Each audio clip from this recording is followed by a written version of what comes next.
It's been over a month since the occupation regime in Tel Aviv claimed that resistance fighters in Gaza had been demoralized and defeated.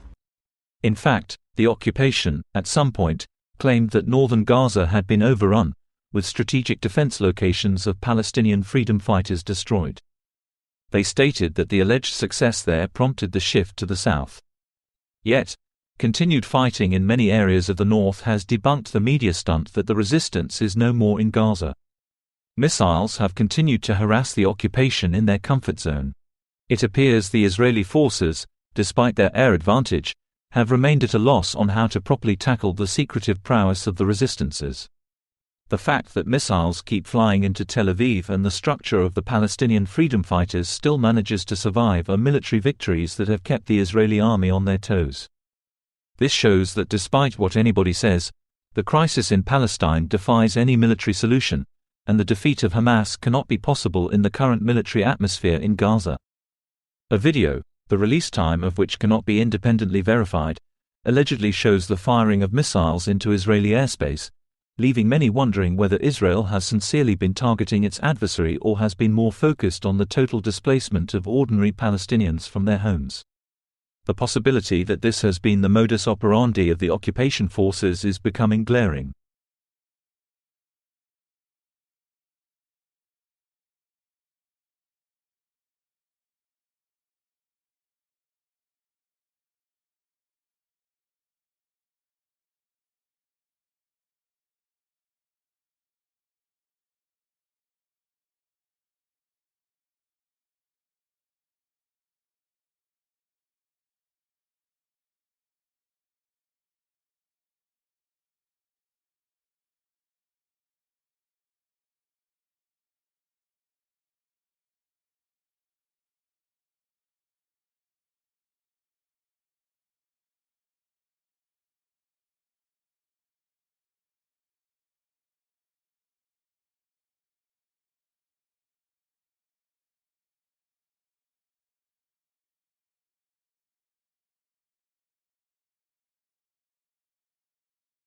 This unverified video underscores the depth of the Palestinian resistance forces and how intact they are, despite Israel and the US government's claims to the contrary.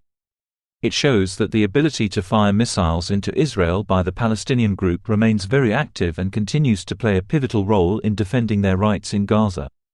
How this is happening amidst intense bombardments by occupation warplanes still amazes independent observers.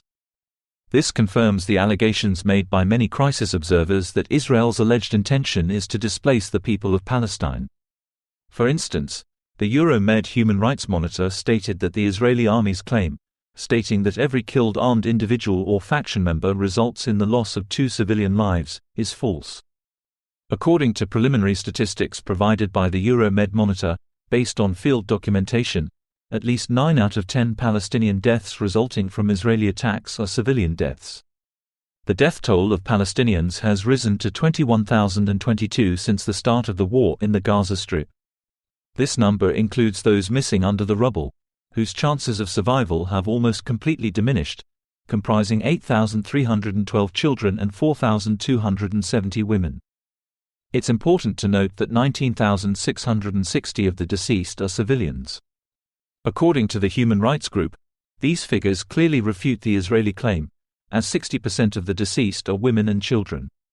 40% of the deceased are men, the majority of whom, 65%, were civilians and elderly. The Euromed Monitor highlighted that among the male civilian victims were individuals employed by the United Nations and international organizations, those associated with the Palestinian Authority, people with special needs, and individuals holding Israeli security permits for employment in Israel. The casualties also encompassed 280 medical personnel, 26 rescue workers, 112 United Nations staff, and 77 journalists and media professionals. The Geneva-based rights organization emphasized that its initial statistics on civilian casualties align with figures released by the United Nations and its specialized agencies. These figures indicate that approximately 70% of those killed in Israel's war on the Gaza Strip were women, children, and elderly individuals.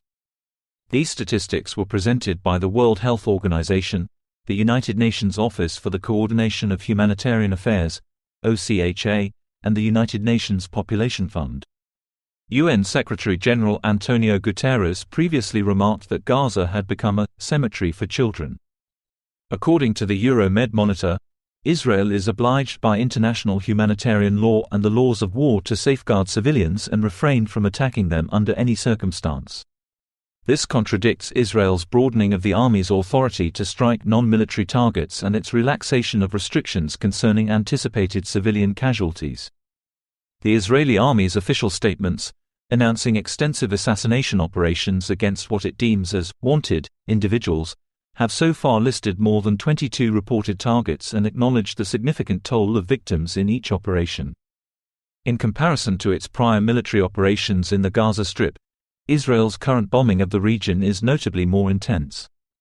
The ongoing airstrikes target non-military sites like homes, public buildings, and critical infrastructure, aiming to severely disrupt civil society.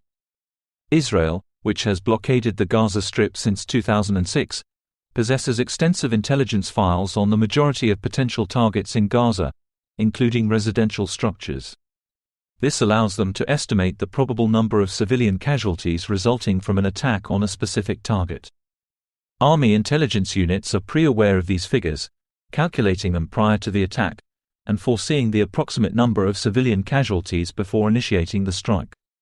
However, they often underestimate the actual toll of civilian lives lost and categorize them as collateral damage.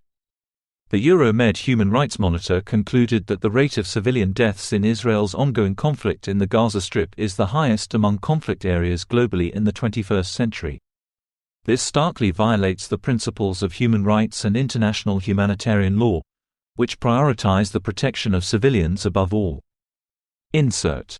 The United States seems to be fostering this blatant disregard for international human rights norms by preventing Israel from accepting a ceasefire or halting the deliberate targeting of innocent civilians in Gaza and other Palestinian territories. Despite increasing calls to halt the regime's atrocities, the United States vetoed a United Nations Security Council resolution demanding an immediate humanitarian ceasefire in Israel's relentless war on the besieged Gaza Strip. On Friday, 13 Security Council members supported a draft resolution proposed by the United Arab Emirates, while Britain abstained and the US vetoed it, leaving itself isolated in siding with Israel's aggression. In light of these developments, particularly concerning Britain, which had been vocal about human rights and defense in Ukraine, it's surprising that the same country turns a blind eye to the ongoing loss of Palestinian lives due to the self-defense narrative put forth by the occupying Israeli force. Let's hear it from the people of the West. Former UK Labour Party leader Jeremy Corbyn pointed out the double standards. Let's hear it from the people of the West Bank, from the people of Gaza, from the people of the refugee camps, and say very bluntly to our political leaders in this country, do not condone war crimes. He tweeted moments after the UN Security Council vote, "Tonight, the UK refused to support a UN resolution for a ceasefire. We mourn those whose lives were deemed unworthy of protection. We stand in solidarity with the Palestinian people to end the bombings, blockades, and occupation."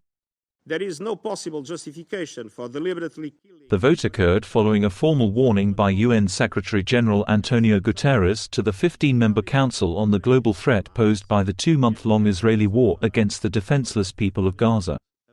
I appreciate your dedication to supporting our content. Please consider showing your appreciation by liking and sharing this video. Don't forget to hit the subscribe button to stay updated with the latest developments in Palestine. Until our next update, peace.